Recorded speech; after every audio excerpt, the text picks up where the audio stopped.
महाभारत की कथा महर्षि पराशर के कीर्तिमान पुत्र वेद व्यास को देन है। व्यास जी ने महाभारत की यह कथा सबसे पहले अपने पुत्र शुकदेव को कंठस्थ कराई थी और बाद में अपने दूसरे शिष्यों को।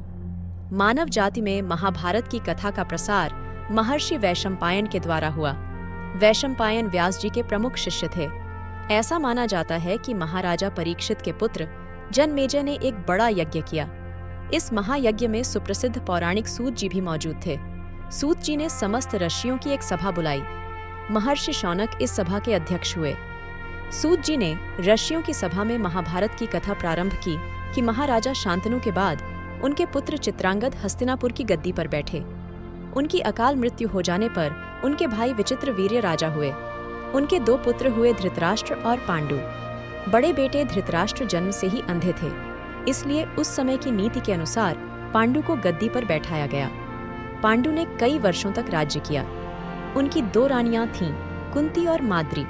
कुछ समय राज्य करने के बाद पांडु अपने किसी अपराध के प्रायश्चित के लिए तपस्या करने जंगल में गए।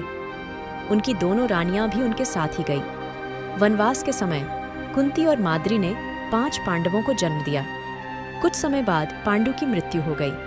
5 अनाथ बच्चों का वन के ऋषि मुनियों ने पालन पोषण किया और पढ़ाया लिखाया। जब युधिष्ठिर 16 वर्ष के हुए तो ऋषियों ने 5 कुमारों को हस्तिनापुर ले जाकर पितामह भीष्म को सौंप दिया।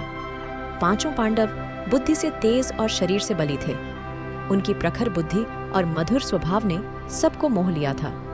यह देखकर धृतराष्ट्र के पुत्र कौरव उनसे जलने लगे और उन्होंने पांडवों को तरह तरह से कष्ट पहुंचाना शुरू किया। दिन पर दिन कौरवों और पांडवों के बीच वैरभाव बढ़ता गया। अंत में पितामह भीष्म ने दोनों को किसी तरह समझाया और उनके बीच संधि कराई। भीष्म के आदेशानुसार कुरु राज्य के 2 हिस्से किए गए। कौरव हस्तिनापुर में ही राज करते रहे और पांडवों को एक अलग राज्य दे दिया गया, जो आगे चलकर इंद्रप्रस्थ के नाम से मशहूर हुआ। इस प्रकार कुछ दिन शांति रही। उन दिनों राजा लोगों में चौसर खेलने का आम रिवाज था। राज्य तक की बाजियां लगा दी जाती थीं। इस रिवाज के मुताबिक एक बार पांडवों और कौरवों ने चौपड़ खेला। कौरवों की तरफ से कुटिल शकुनी खेला। उसने युधिष्ठिर को हरा दिया। इसके फलस्वरूप पांडवों का राज्य छिन गया और उनको 13 वर्ष का वनवास भोगना पड़ा। उसमें एक शर्त यह भी थी कि 12 वर्ष के वनवास के बाद 1 वर्ष अज्ञातवास करना होगा। उसके बाद उनका राज्य उन्हें लौटा दिया जाएगा। युद्ध में सारे कौरव मारे गए। तब पांडव उस विशाल साम्राज्य के स्वामी हुए।